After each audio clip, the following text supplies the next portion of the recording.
¿Qué tal? ¿Cómo le va? ¿Cómo le va? Muy buenas noches. Muy buenas noches. Qué bueno que está con nosotros. Gracias. Bienvenido a una emisión más de Dubái. Me da gusto saludarles. Soy Enrique Lascano.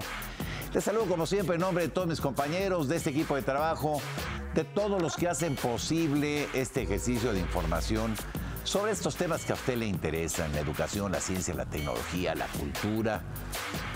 Hoy concluiremos con este recorrido que hicimos por lo sucedido, todo lo sucedido, pues en este ya 2018, en este viejo 2018, ¿no?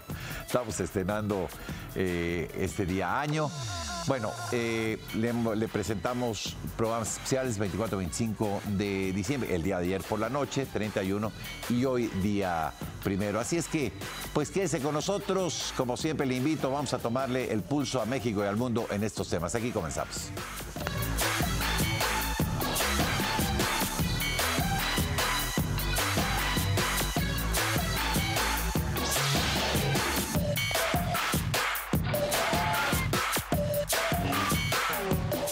Bueno, vamos a recordar lo que sucedió en el mes de noviembre con un reportaje especial sobre el Día de Muertos, una de las festividades más tradicionales de nuestro país, y ahí estuvo presente este espacio informativo con esto que le presentamos en su momento y que se lo recordamos ahora. Vea usted.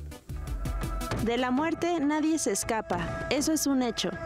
Sin embargo, México ha encontrado una forma de recordar que morir es parte de la vida y debemos festejarla.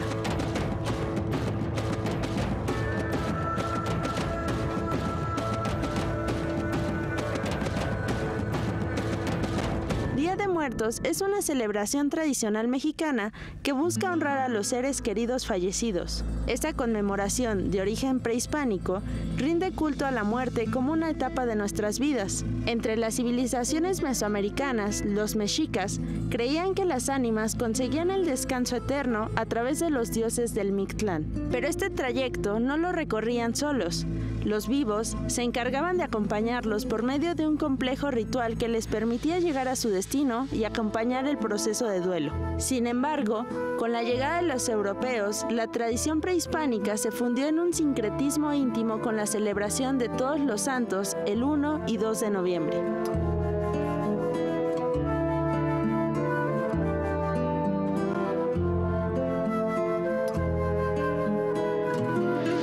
Parte de esta tradición, se realizan altares y ofrendas que iluminan el camino de las almas que se desprendieron de su cuerpo para visitar a sus familiares en la tierra. Entre los elementos más comunes se encuentran retratos de las personas amadas que ya no están, sus platillos favoritos y el tradicional pan de muerto. Pero entre los más simbólicos suele ponerse incienso o copal como guía olfativa para llegar con los vivos, veladoras que representan fuego y luz para las almas, flor de cempasúchil para crear caminos que guíen los espíritus a nuestro hogar y calaveritas de dulce.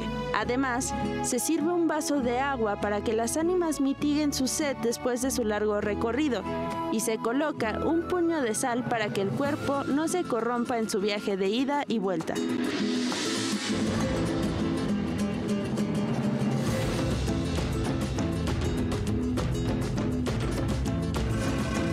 Cuando se escribe de vida, también se escribe de muerte. Como parte de esta celebración, desde el siglo XX sobresalen las calaveritas literarias, versos escritos que tienen como objetivo hablar sobre la muerte con un buen sentido del humor y expresar ideas, sentimientos o críticas. Estas solían estar acompañadas de dibujos o caricaturas, entre las que destaca la calavera garbancera, figura creada por el grabador y caricaturista José Guadalupe Posada, posteriormente rebautizada como la Catrina por el muralista Diego Rivera. En la actualidad, las calaveritas literarias se escriben de forma afectuosa a amigos y familia, aunque siguen sirviendo como un medio de crítica a personajes de la vida pública.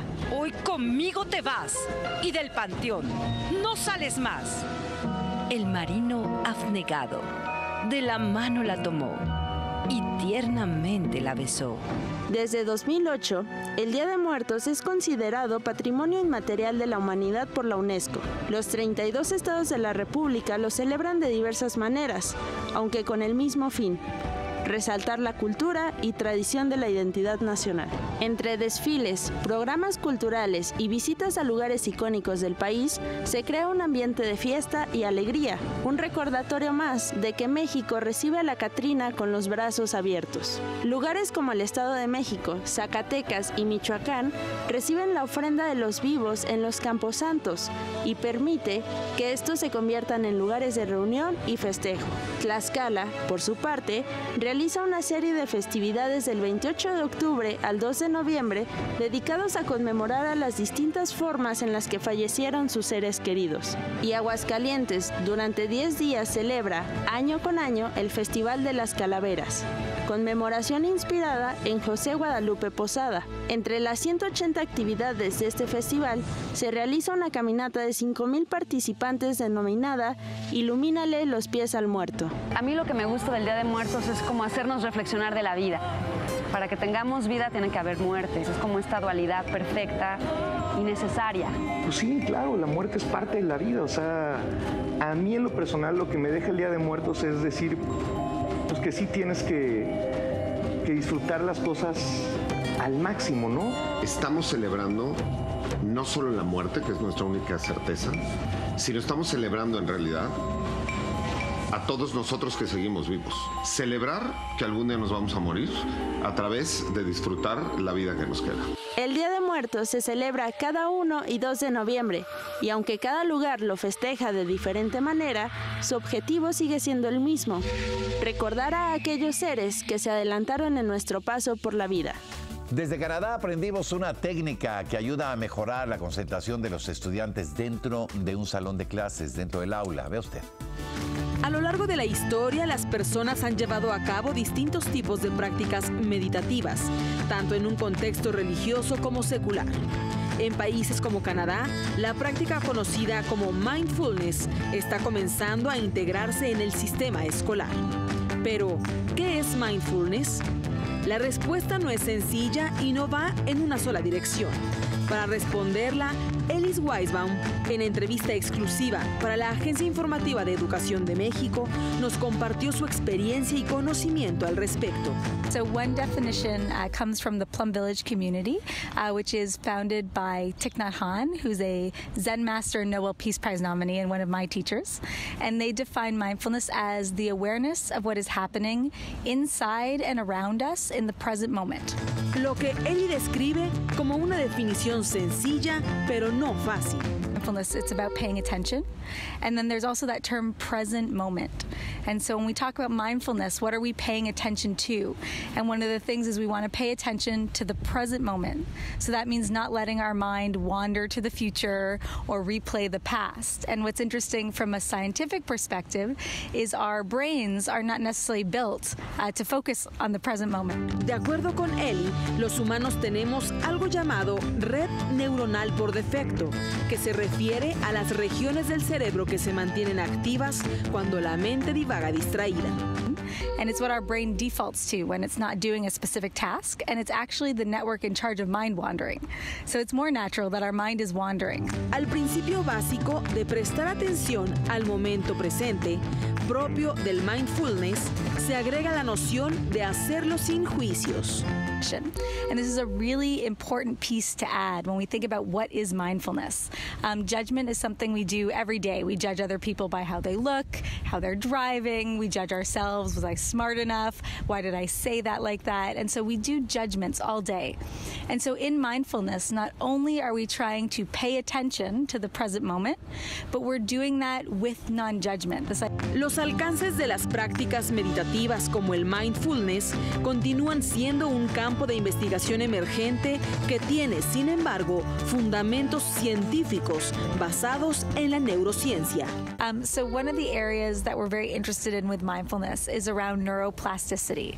And this is another term that's kind of been getting more popular. And basically neuroplasticity is talking about the fact that the structure and function of our brains are plastic at all ages. We are really able to change the way our brains are structured based on where we pay attention. And so there's been some really interesting studies looking at novice and long-term meditators showing that we actually build connections in helpful parts of our brain when we practice mindfulness. En este sentido, la práctica de mindfulness puede dotar a personas de todas las edades de herramientas útiles de interacción y de autoconocimiento. I wouldn't turn to a kindergartner and say, go be a better lawyer, because you know they have not trained to be.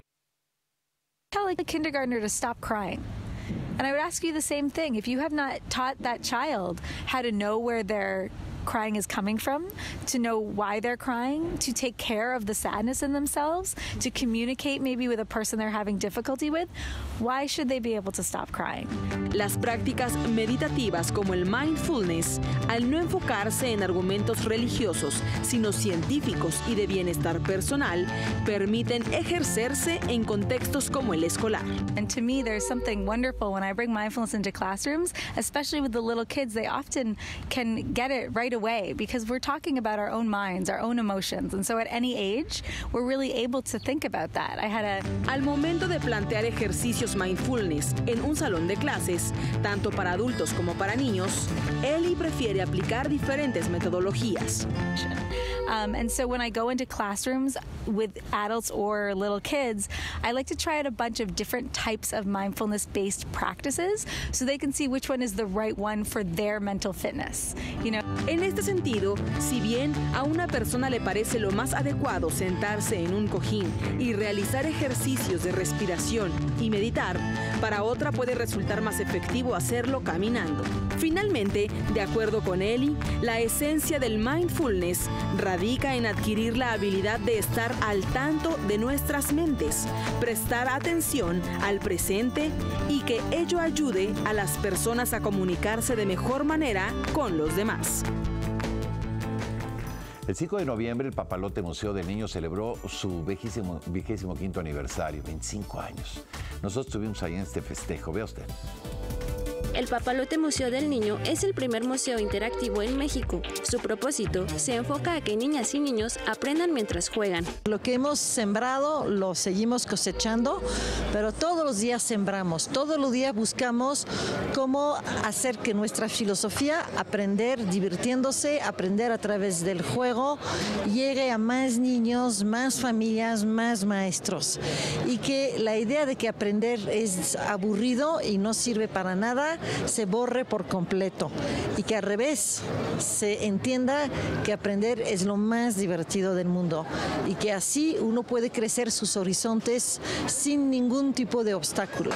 A sus 25 años, el Papalote Museo del Niño se ha convertido en un referente histórico, cultural y educativo de nuestro país. Tanto así que el sistema de transporte colectivo emitió un boleto y tarjeta conmemorativa para Metro y Metrobús. México necesita que la educación llegue a todos los rincones del país y que todos los niños de este país tengan la educación que se merezcan y el futuro que soñan. Bueno, ya estamos con más. Durante el mes de noviembre, la Universidad Politécnica de Zacatecas cumplió 16 años de existencia y lo celebró con diversas actividades. Las universidades politécnicas fueron creadas para fortalecer la industria manufacturera y la producción en general, la minería. Zacatecas es un estado eminentemente minero, pero en los últimos años, por la situación geográfica que tiene la entidad, la industria manufacturera creció mucho.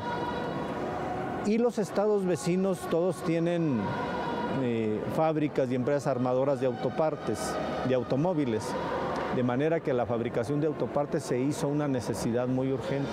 La Universidad Politécnica de Zacatecas nace el 2 de septiembre de 2002 bajo el decreto de creación expedido por el gobierno del estado de Zacatecas. Desde entonces ha logrado ser un modelo de institución pública de educación superior. La ubicación geográfica de Zacatecas es una gran ventaja para la industria de las autopartes, ya que a su alrededor, en un radio promedio de 300 kilómetros, se ubican 14 armadoras de vehículos en los estados de Aguascalientes, Guanajuato, Jalisco, Nuevo León, Coahuila y San Luis Potosí.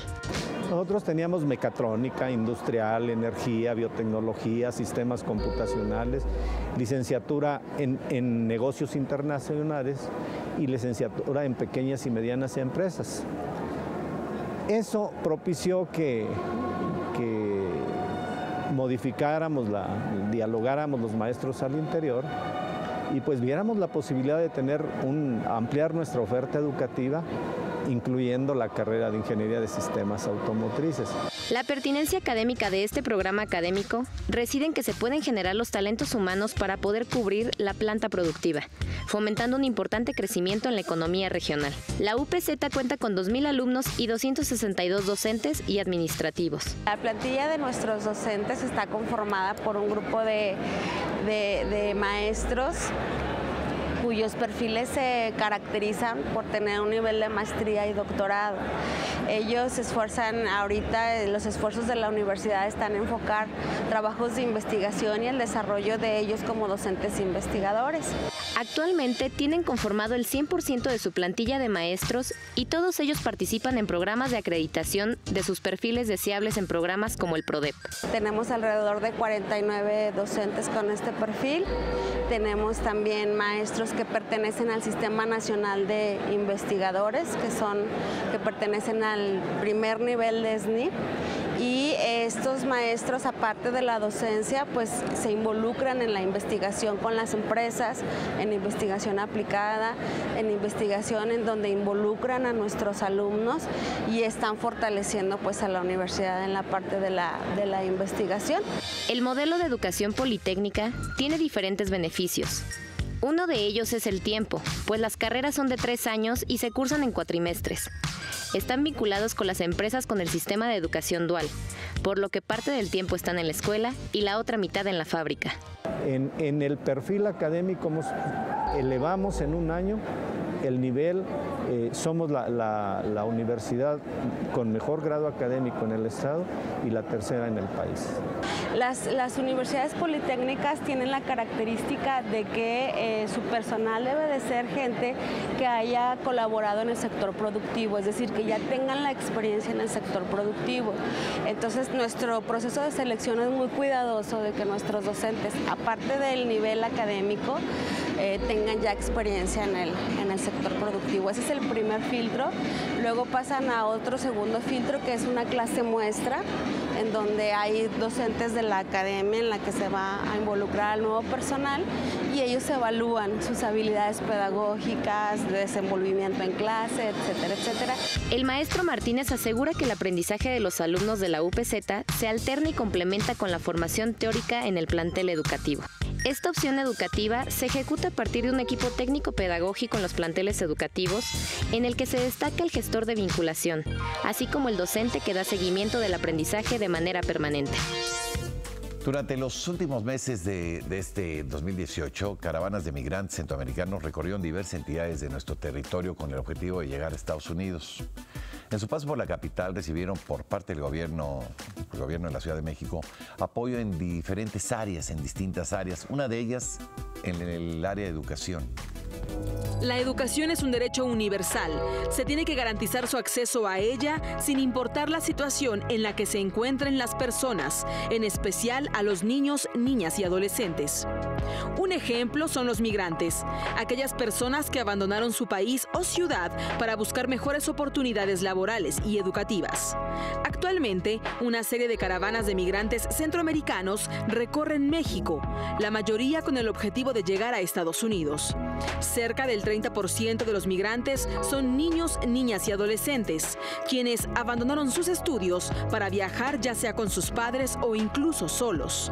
El gobierno mexicano ha sido muy claro en su postura de ofrecer un trato apegado a derecho y eso incluye atender a los niños migrantes en materia educativa. Independientemente de su condición migratoria o de la decisión propia o de su familia, lo importante es saber que cualquier menor de 18 años tiene derecho a la educación y en ese sentido la educación es la principal herramienta o es uno de los principales derechos que se tiene que garantizar para que niñas, niños y adolescentes puedan desarrollarse de manera plena y después tener acceso a otras oportunidades. El presidente Enrique Peña Nieto anunció el programa Estás en tu casa, en la que los viajantes podrán solicitar la condición de refugiados y en lo que concluye su trámite se les brindarán distintos beneficios.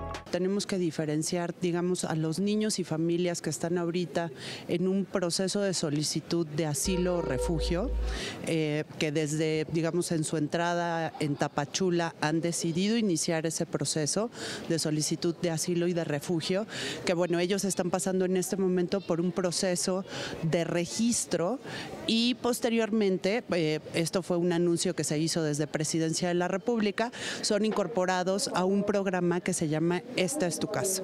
En ese programa se toman diferentes medidas que tienen que ver desde darles una CURP, darles una opción a sus padres, madres de empleo e incorporarlos al sistema educativo. Entre los gobiernos federal y los gobiernos estatales se impulsa una cercana colaboración entre ellos.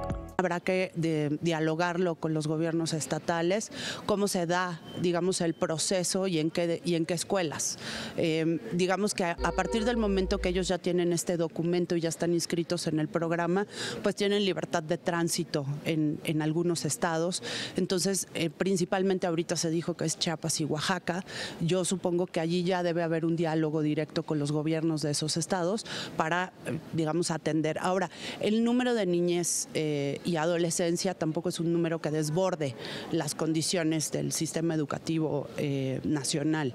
Entonces, obviamente, probablemente sea de manera progresiva, pero bueno, se tendría que tener las condiciones para darles acceso a este derecho. Pero no solo los migrantes que solicitan la condición de asilo se les brindará acceso a la educación, pues aquellos que deseen continuar con su trayecto hacia Estados Unidos, también se les garantiza este derecho de manera ambulatoria. Yo entiendo que, por ejemplo, en el recinto ferial que estaba en Tapachula, había presencia de CONAFE y de la Secretaría de Educación Pública, y allá había alrededor de 1,600 personas. Podría haber pues, soluciones, y sobre todo para los lugares donde se quedan más tiempo, como es la Ciudad de México. Estas medidas no solo se han implementado con la llegada de los migrantes centroamericanos a nuestro país, sino también con aquellos mexicanos que se mudan a otro estado de la República. Para la migración interna ya se habían tomado medidas para que ellos puedan incorporarse a diferentes escuelas, incluso a mitad del año escolar. Un poco porque lo que se tiene que garantizar es el derecho a la educación de esas niñas y niños. Entonces ya se han tomado medidas para que las escuelas puedan recibirlos de manera incluso itinerante. Un poco la idea es que los niños y adolescentes no suspendan sus estudios. Por el contrario, pues dotar las garantías necesarias para que ellos puedan continuar estudiando y de esta forma, una vez que ellos tengan ya ese documento de identificación, por ejemplo, pues puedan incorporarse a algún plantel educativo público. El 16 de noviembre, el Museo Universitario de Arte Contemporáneo festejó su 10º aniversario con entradas gratuitas y múltiples actividades.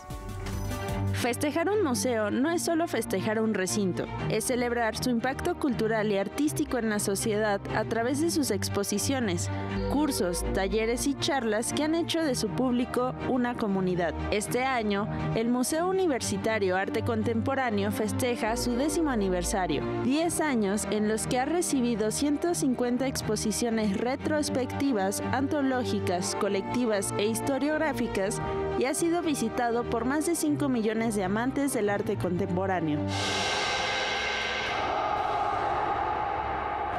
Con la entrega de incentivos, membresías a estudiantes universitarios y niños de 10 años, junto con un sorteo de piezas de arte, el MUAC dio inicio a la celebración de su primera década, preparándose para grandes sorpresas a lo largo de 2019, como la exposición del artista y activista chino Ai Weiwei y la exhibición de su primera colección pública de arte contemporáneo de México, compuesta por 1,800 obras de más de 300 artistas.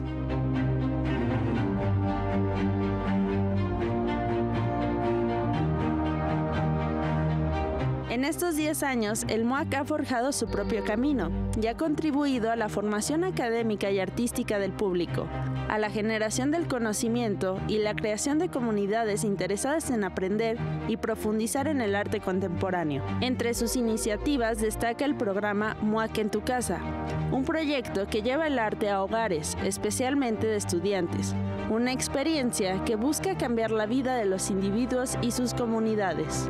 Un museo como el MOAC en realidad siento que está mucho más comprometido con entender un presente. Un presente es lo más difícil de entender. Si el presente implica que la gente viene con un celular al museo y se empieza a hacer selfies y empieza a relacionarse, digamos, también en los medios digitales, pues el museo tiene que responder a eso. MOAC en tu casa propicia la inclusión y el acercamiento de públicos jóvenes al arte contemporáneo a través de la vivencia de procesos museales como preservación, montaje, exhibición, mediación, divulgación, entre otros.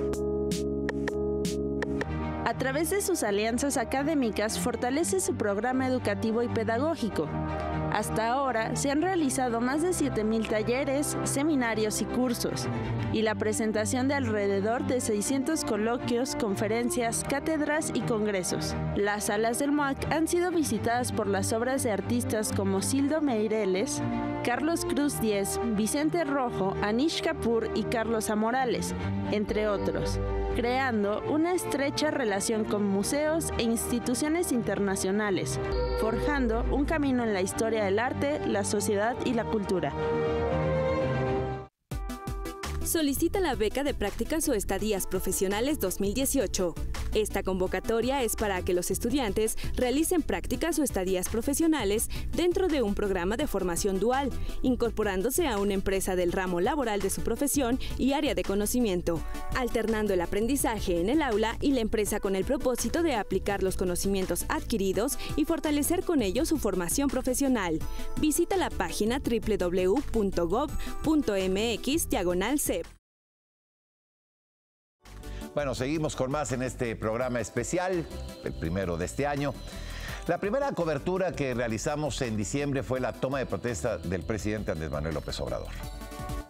Honorable Congreso, pueblo de México, protesto guardar y hacer guardar la Constitución política de los Estados Unidos mexicanos y las leyes que de ella emanen y desempeñar leal y patrióticamente el cargo de presidente de la República que el pueblo me ha conferido. Andrés Manuel López Obrador rindió protesta como el presidente número 65 de los Estados Unidos mexicanos, tras ser electo en los comicios del pasado 1 de julio con más del 50% de los votos. Durante su primer discurso como mandatario, reiteró su compromiso para combatir y acabar con la corrupción. A partir de ahora, se llevará a cabo una transformación pacífica y ordenada, pero al mismo tiempo profunda y radical, porque se acabará con la corrupción y con la impunidad que impiden el renacimiento de México. Ha denominado a este cambio como la cuarta transformación, haciendo referencia a los 3 grandes procesos que ha vivido México: la lucha de independencia, la restauración de la República y la revolución. Prometió que gobernará para todos y respetará la libertad de expresión, así como la diversidad de todos los mexicanos, al margen de sus ideologías, orientación sexual, idioma, lugar de origen, nivel educativo o posición económica. Habrá un auténtico Estado de Derecho, tal como lo resume la frase de nuestros liberales del siglo XIX: al margen de la ley nada y por encima de la ley nadie. También presentó al Congreso de la Unión reformas constitucionales para garantizar el derecho de los mexicanos a la salud, a la seguridad social y a la educación. Se otorgarán 10 millones de becas a estudiantes en todos los niveles de escolaridad. Se crearán 100 universidades públicas.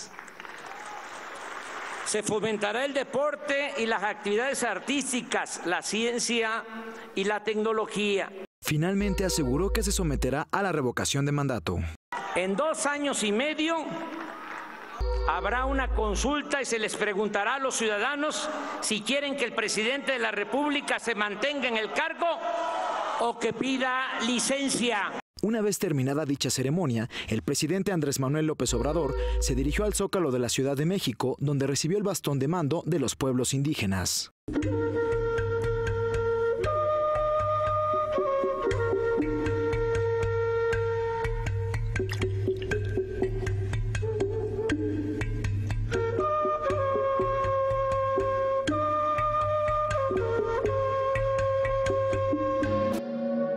A la par, el secretario de Educación Pública, Esteban Moctezuma Barragán, encabezó la ceremonia de entrega-recepción de la Secretaría de Educación Pública.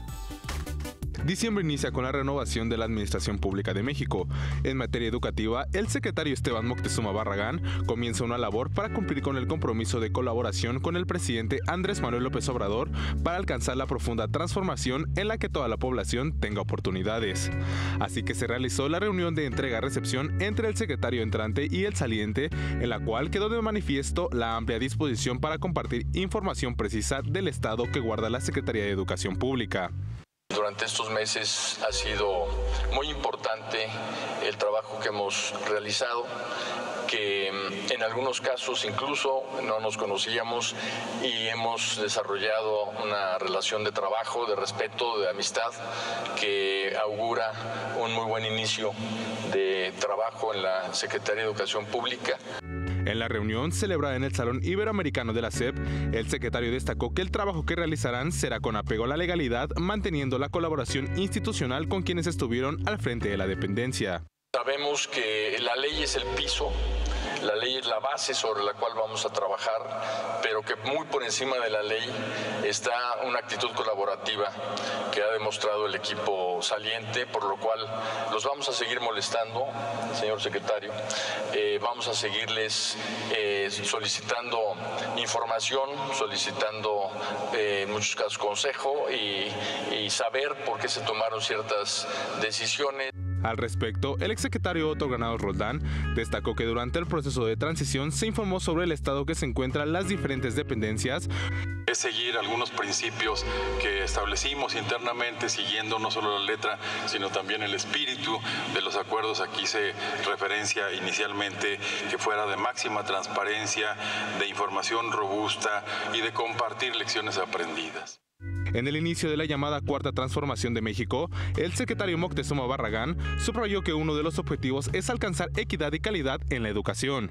Es un honor para todos nosotros colaborar con el presidente Andrés Manuel López Obrador en una tarea muy importante de profunda transformación de nuestro país para lograr equidad, para lograr calidad en la educación pública. El titular de la SEP presentó a su equipo de trabajo, entre ellos a Gilberto Guevara Niebla en Educación Básica, a Juan Pablo Rollo en Educación Media Superior, así como a Luciano Concheiro en Educación Superior. Como parte de las actividades por su 40º aniversario, la Escuela Nacional de Danza Folclórica presentó un documental titulado Guerreros de la Danza. La Escuela Nacional de Danza Folclórica celebra su 40 aniversario con la realización de un documental titulado Guerreros de la Danza, que plasma lo que es la institución y cómo viven todos los involucrados su cotidianidad en torno a este arte. México es un país de danzantes.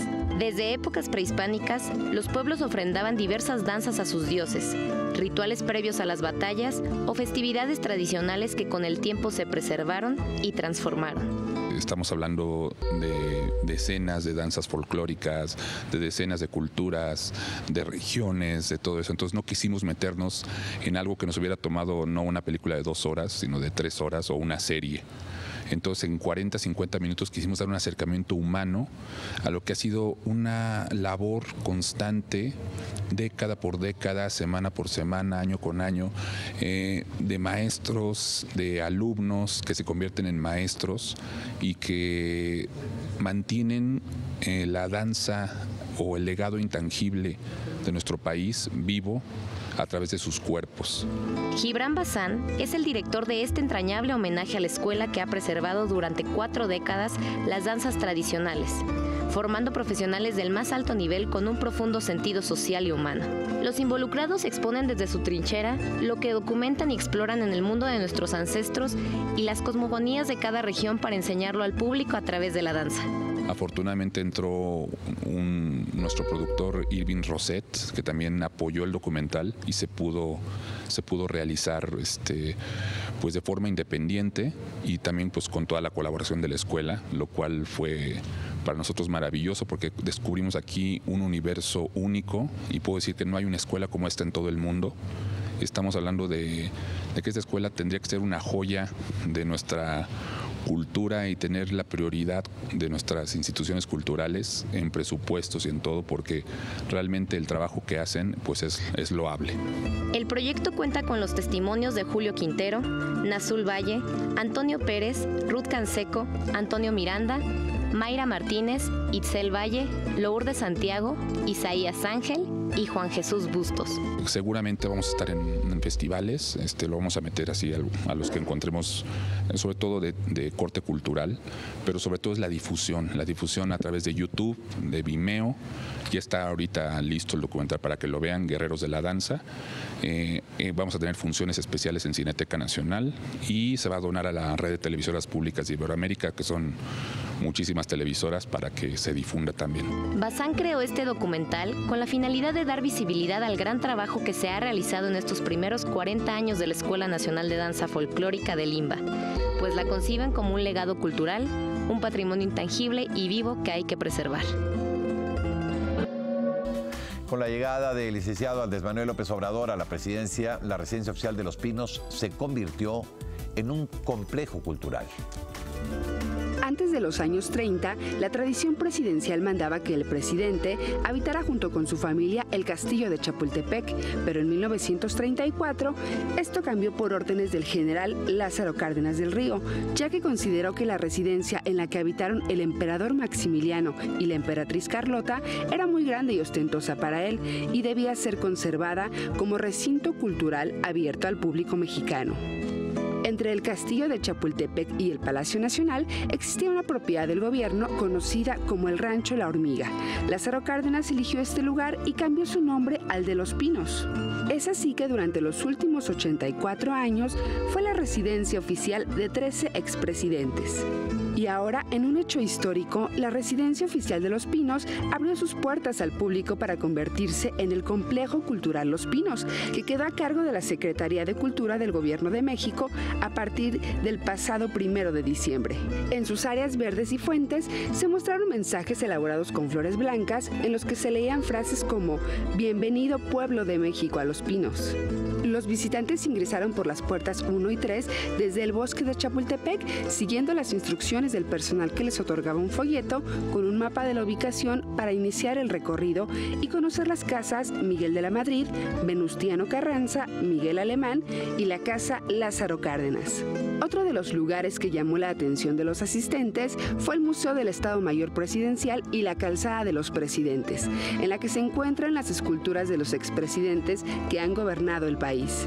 Como parte del evento de apertura, a través de la Secretaría de Cultura, la nueva administración del Gobierno de México organizó presentaciones de diversas agrupaciones musicales comunitarias pertenecientes al Sistema Nacional de Fomento Musical, así como de la orquesta Escuela Carlos Chávez. Dúos de flauta y piano, ensambles de clarinete, metales, percusiones, maderas y cuerdas se escucharon con un repertorio que incluía temas de diferentes estados de la República. En el Jardín La Hondonada se instalaron pantallas en las que se transmitió en vivo la toma de protesta del presidente Andrés Manuel López Obrador en un ambiente festivo por cientos de personas.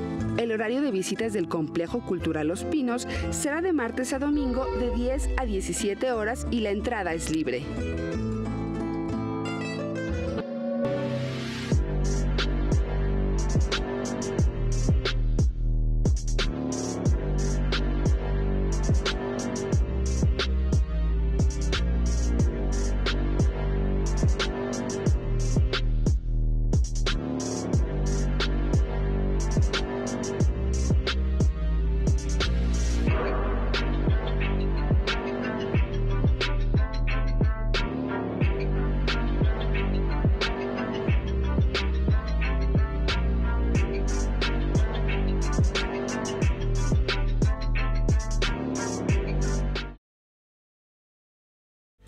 En el estudio, siguiendo con este programa especial, en una de las entrevistas más interesantes que tuvimos, nos acompañó aquí Guillermo de Anda, arqueólogo, investigador del Instituto Nacional de Antropología e Historia.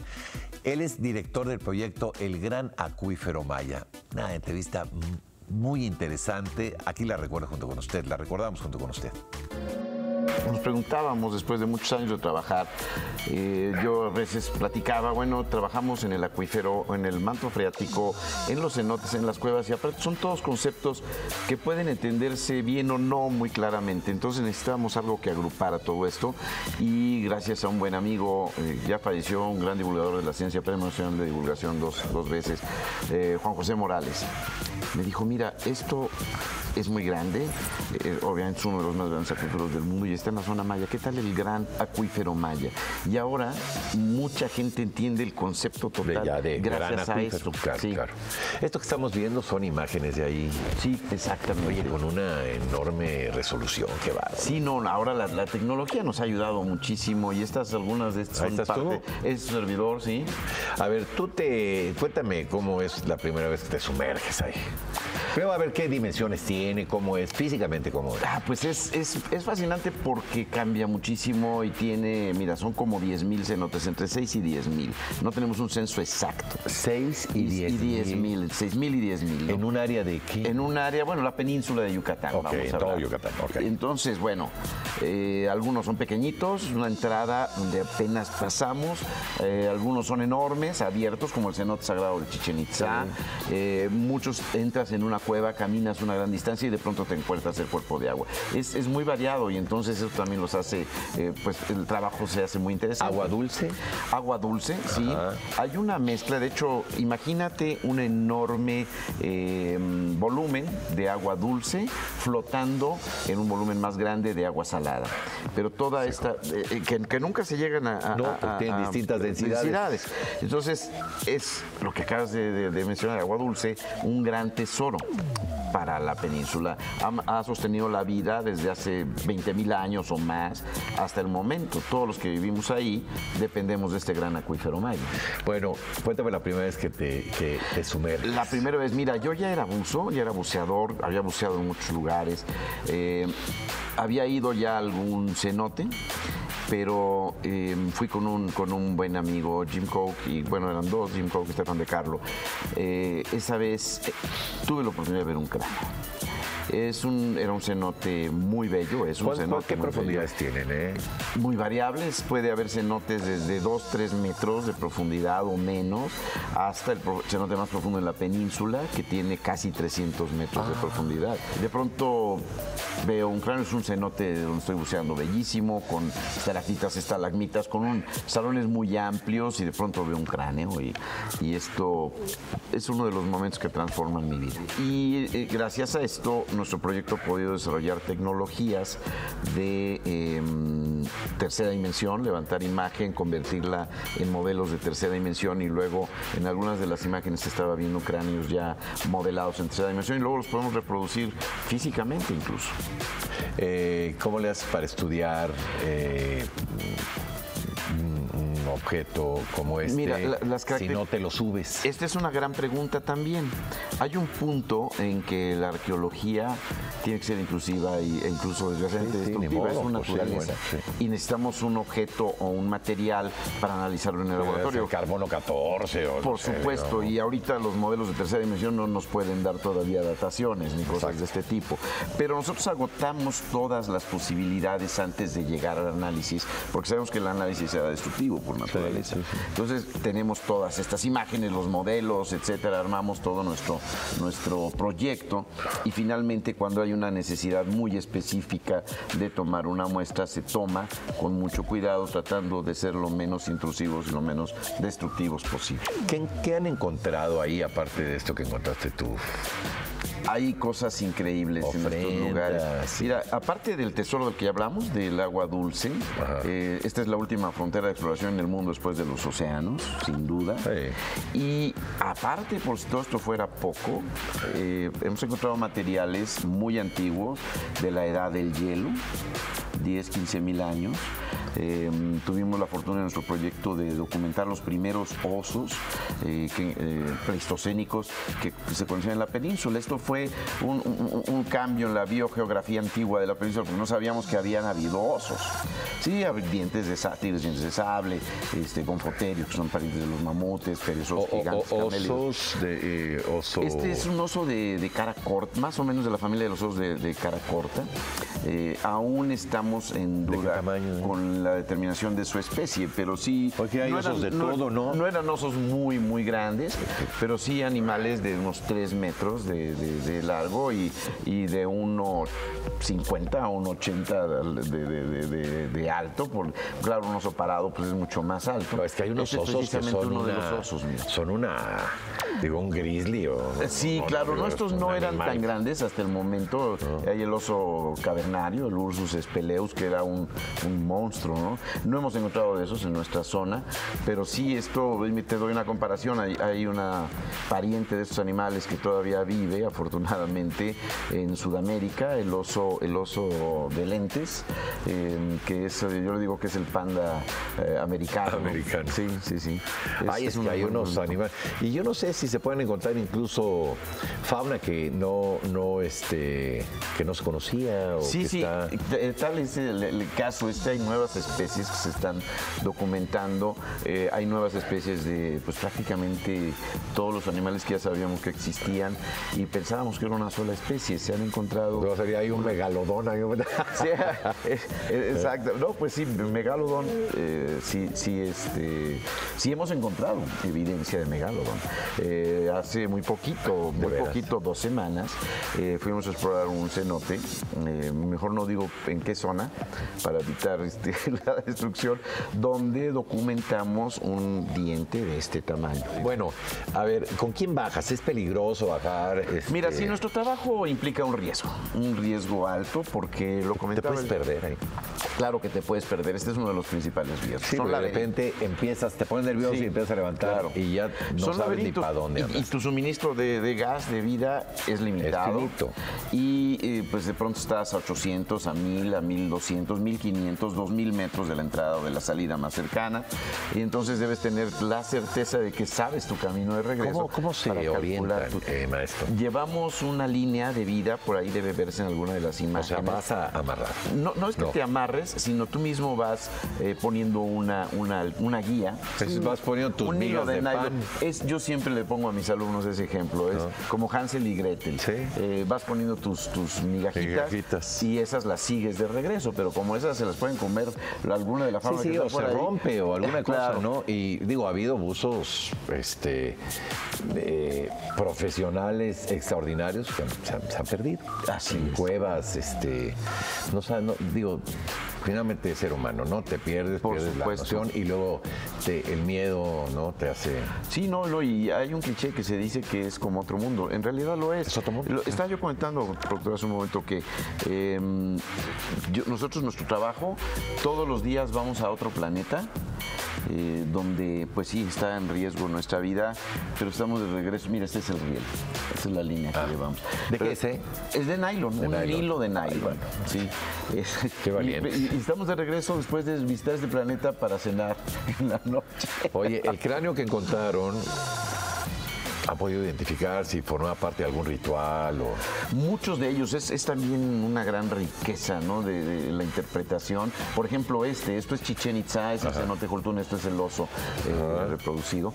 El cráneo humano que te comentaba, pensamos que es un sacrificio que se hizo porque hubo una gran sequía, de hecho está bajo el agua actualmente 10 metros, pero pensamos que fue depositado en seco.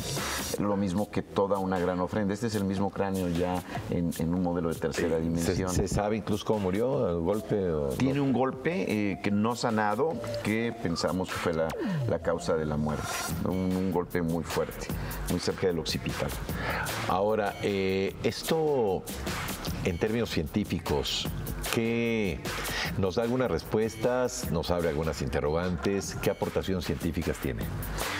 Esto es otra gran pregunta, gracias por hacerla, porque estamos en un laboratorio lleno de datos científicos. Y es un laboratorio porque ha estado ahí miles de años, se ha inundado, se ha secado, se ha vuelto a inundar, y esto nos da una gran idea de la formación geológica de la península, de la historia de la Tierra en la península.